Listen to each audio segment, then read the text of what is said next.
اور امام جعفر صادق علیہ السلام فرماتے ہیں کہ اللہ تعالیٰ نے حضرت عیسیٰ علیہ السلام کی طرف وحی فرمائی۔ سیدنا امام جعفر صادق فرماتے حضرت عیسیٰ علیہ السلام کی طرف وحی فرمائی۔ حضرت عیسیٰ علیہ السلام نے پوچھا مولا تیری بارگاہ میں کیا تحفہ بھیجوں جو تجھے سب سے زیادہ پسند ہو، کیا تحفہ بھیجوں؟ اللہ پاک نے فرمایا یا عیسیٰ حب لی من عینیک الدموع ومن قلبک الخشوع وکحل عینیک بمیل الحزن۔ فرمایا عیسیٰ اگر میری طرف تحفہ بھیجنا ہے تو اپنی آنکھوں کے آنسوؤں کا تحفہ بھیج، میرے پاس سب کچھ ہے آنسو نہیں، میرے پاس سب کچھ ہے مگر ناندم اور شرمندگی کے ندامت اور شرمندگی کے آنسو نہیں، مجھے اپنی آنکھوں کے آنسوؤں کا تحفہ بھیج اور اپنے دل کے خشوع اور رقت کا تحفہ بھیج، جو خشوع اور خضوع ہے اس کا تحفہ بھیج۔ پھر آپ روایت کرتے ہیں امام جعفر صادق رضی اللہ تعالیٰ عنہ فرمایا کہ اللہ تعالیٰ نے حضرت موسیٰ علیہ السلام کو وحی بھیجی تورات اتارنے کے بعد، اپنی کتاب تورات اتاری اور وحی بھیجی اور فرمایا اسمعنی لذاذۃ التورات بصوت خاشع حزین۔ اپنی کتاب اتار کے فرمایا اے موسیٰ یہ جو میں نے تورات اتاری ہے اب میں چاہتا ہوں کہ اس کو خود سنوں، اپنا کلام خود سنوں، اور وہ جو تیری درد و سوز والی رقت اور گداز والی آواز ہے اس گریہ و بکا اور درد و سوز والی آواز سے میری زبور پڑھ اور میں سن کر خوش ہوں گا۔ تو رب اپنا کلام بھی گریہ و گداز کے ساتھ سن کر خوش ہوتا ہے، اپنا کلام اس آواز کے ساتھ سن کر خوش ہوتا ہے۔ حاضرین محترم، خلاصہ کلام یہ ہے کہ ہماری زندگی کے یہ دن جو لمحے ہم کو نصیب ہیں یہ مستعار زندگی ہے، ہم میں سے کوئی اس زندگی کے دنوں کا مالک نہیں۔ یہ ایام و لیالی، یہ صبح و شام، یہ لمحات زندگی یہ ادھار ہے، اور ایسا ادھار ہے سن لو جس کے بارے میں کچھ خبر نہیں کہ مالک کب واپس مانگ لے، جس کے بارے میں کچھ خبر نہیں کہ مالک کب واپس مان لے۔ ہم نے اس ادھار کے مالک بن بیٹھے اور اس دار الغرور میں دل لگا بیٹھے۔ آج کی رات کتنا الحمدللہ تعالی، کتنا بڑا عظیم حد نگاہ تک، بلکہ نگاہ کی حد جہاں ختم ہوتی ہے اس سے پیچھے تک سر ہی سر ہیں طالبین کے۔ دیکھیے ذرا آ کر دیکھیے ادھر، اللہ کے بندوں کا نظارہ کیجئے، اوپر چڑھ کے کوئی حد دکھائی نہیں دیتی، اور اس طرح ہزارہ خواتین جو معتکف ہیں وہ دیوار کے پیچھے ہیں، انہیں باہر گراؤنڈ میں آنے کی اجازت نہ تھی، اور ہزارہ معتکف مسنون انہیں مسجد کی چار دیواری سے باہر نکلنے کی اجازت نہ تھی، وہ ادھر ہیں۔ یہ آپ کو جو ہزاروں لاکھوں لوگ نظر آ رہے ہیں یہ وہ طالبان حق ہیں جو نہ ادھر معتکف تھے نہ ادھر معتکف، یہ سب یہ وہ جو ان سے اضافتاً آج کی رات آئے۔ کس لیے آئے ہیں؟ میرا آخری سوال ہے، پھر ہم دعا کی طرف متوجہ ہوں گے۔ کس لیے آئے ہیں؟ اگر آج کی رات بھی ہمارا شعور بیدار نہیں ہوتا اور ہمارے اندر ہمارا سویا ہوا من بیدار نہیں ہوتا اور رب سے جو ہمارا تعلق کٹ گیا ہے، ٹوٹ گیا ہے، ہم آخرت کو بھول چکے ہیں، ہر شخص اپنے ساتھ دھوکہ کر رہا ہے، اپنی اولاد کے ساتھ دھوکہ، اگلی نسلوں کے ساتھ دھوکہ، ملک و قوم کے ساتھ دھوکہ، اپنے دین کے ساتھ دھوکہ، اپنے نبی کے ساتھ دھوکہ۔ نام اللہ کا بندہ ہونے کا لیتے ہیں لیکن ہماری زندگی اللہ کی بندگی سے خالی ہو چکی ہے۔ نام تاجدار کائنات کی غلامی کا لیتے ہیں مگر ہماری زندگی کا عمل مصطفیٰ کی غلامی سے خالی ہو چکا ہے۔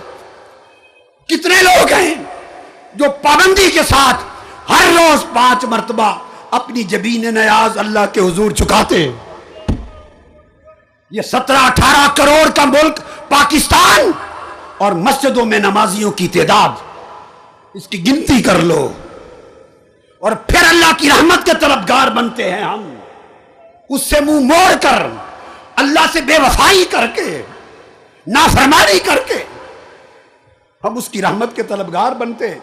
مگر اس کا پھر کرم ہے کہ وہ فرماتا ہے کہ پھر بھی چلو میرا بندہ رو پڑا ہے، معاف کر دو، پھر بھی اسے رونے پر حیا آ جاتا ہے، رونے پر کرم کر دیتا ہے۔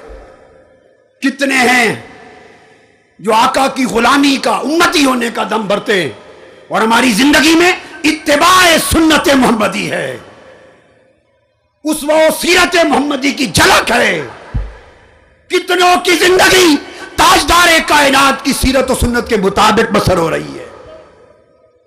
کتنے گھرانے، کتنے ماں باپ ہیں، کتنے اس قوم کے بیٹے بیٹیاں ہیں جنہوں نے مصطفیٰ کو اپنا آئیڈیل بنا رکھا ہے۔ کتنی بیٹیاں ہیں جنہوں نے سیدہ کائنات فاطمہ الزہرا کو آئیڈیل بنا رکھا ہے۔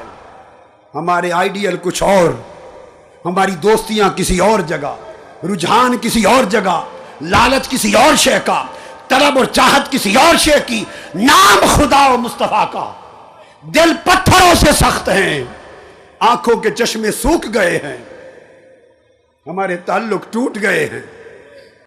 ہمیں پوری قومی سطح پر ایک توبہ کرنا ہوگی، اللہ کی طرف مڑنا ہوگا، اور گنبد خضرا کی طرف اپنا سفر شروع کرنا ہوگا۔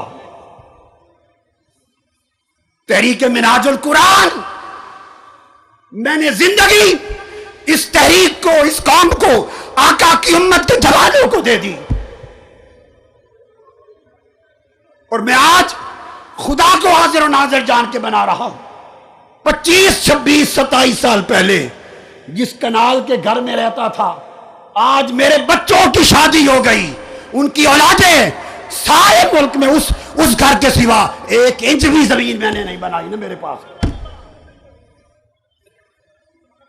جو کچھ نوکری کی، آقا آپ کی نوکری کی، میرے تاجدار آپ کی نوکری کی، مکین گنبد خضرا آپ کی نوکری کی، صرف اس لیے کہ ان مردہ دلوں میں حضور آپ کی محبت کی زندگی آ جائے۔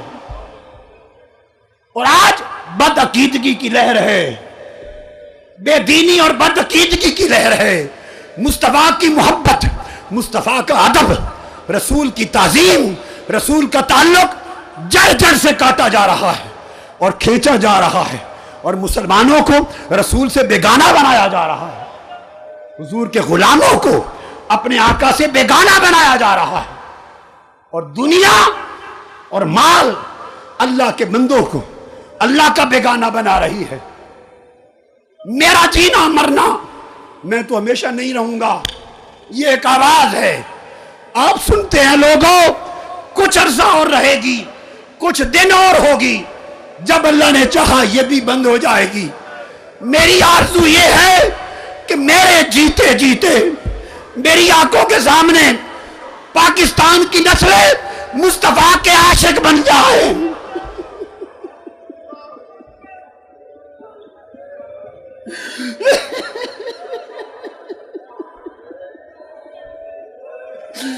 میرے آقا کے عاشق بن جائیں، میرے آقا کی محبت میں فنا ہو جائیں، ان کا جینا مرنا خدا اور مصطفیٰ کے لیے ہو جائے، اوڑھنا بچھوڑنا حضور کی سنت ہو جائے، حضور کی سیرت ہو جائے، اللہ کے دین کا جھنڈا تھام لے، مسلمان ہو جائے، اور پھر بھولی بسری داستان خدا و مصطفیٰ کے تعلق کی دوہرا دیں۔ اس کے سوا کچھ نہیں، اس کے سوا نہ کچھ طلب کیا ہے، نہ ضرورت ہے، نہ کچھ مانگتا ہوں، نہ بناتا ہوں۔ یہاں آنے والوں، صرف ایک رات دعا کا خیال لے کر نہ آیا کرو، خدا کے لیے زندگی بدلنے کا خیال لے کر آیا کرو۔ یہ لمحوں کے سودے، عارضی سودے، اور جب صبح ہوئی پھر بے وفا ہو گئے خدا سے، یہ سودے اچھے نہیں ہیں۔ ان برے سودوں نے امت کو تباہ کر دیا، ملک کو تباہ کر دیا۔ پختہ سودے کرو، اللہ کے ساتھ پوری یاری لگاؤ، مصطفیٰ کے ساتھ کامل یاری لگاؤ، خدا کے ہو جاؤ، مصطفیٰ کے ہو جاؤ، پھر دیکھو اللہ کی عزت کی قسم اس کی رحمت بہار بن کر تمہاری زندگیوں میں کس طرح برستی ہے۔ حضور اپنی کملی کس طرح تان کر آپ کے سروں پر قائم ہوتے ہیں۔ حضور کا فیض آج بھی جاری ہے۔ بدبخت ہیں وہ لوگ، نابینا ہیں وہ لوگ، اندھے ہیں وہ لوگ جو سمجھتے ہیں کہ وصال کے بعد فیض بند ہو گیا، معاذ اللہ ان کی قبر ہو گئی، زندہ نہ رہے۔ بدبختو تم زندہ نہ رہو، مصطفیٰ کو مردہ سمجھنے والوں، مصطفیٰ زندہ تھا، زندہ ہے، زندہ رہیں گے۔ ان کا فیض ابو بکر و عمر کو جیسے ملتا تھا، فرق یہ ہے وہ بلا حجاب پاتے تھے، اب امت کو پردے کے پیچھے سے عطا کرتے ہیں، اور یہ پردہ ہماری آنکھوں کا ہے، مصطفیٰ کا نہیں ہے۔ اگر ہم پردہ ہٹا لیں، مصطفیٰ آج بھی بے نقاب دیدار کراتے ہیں اپنے مردوں اور بے حساب عطا کرتے ہیں۔ اللہ کا کرم اگر اس زمانے میں تھا تو آج اللہ معاذ اللہ برا نہیں ہو گیا، کمزور نہیں ہو گیا، اللہ کے کرم کا خزانہ ختم نہیں ہو گیا۔ ہمارے ہاتھ اٹھنا بند ہو گئے ہیں، ہماری جھولیاں پھیلنا بند ہو گئی ہیں، ہم عارضی ہاتھ اٹھاتے ہیں، رات کے اندھیرے میں سال میں ایک رات، اور صبح ہوتے ہی پھر اس مولا کے ساتھ عہد و پیمان کو بھول جاتے ہیں۔ تم عہد و پیمان کو پختہ کر لو، خدا کی رحمت تمہارے سر سے اٹھے گی ہی نہیں۔